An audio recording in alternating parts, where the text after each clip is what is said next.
коротко о наболевшем. После того, как поменял колодки, у меня в передней правой части автомобиля начались металлические скрипы. Не только при повороте руля направо полностью и больше, когда сдаешь задним ходом. Давайте покажу.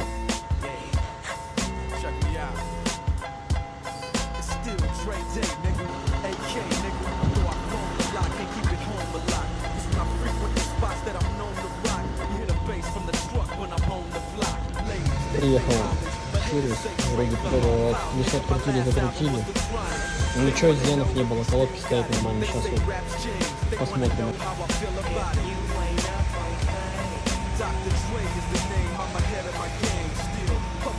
Ну, собственно, все, никаких звуков нет.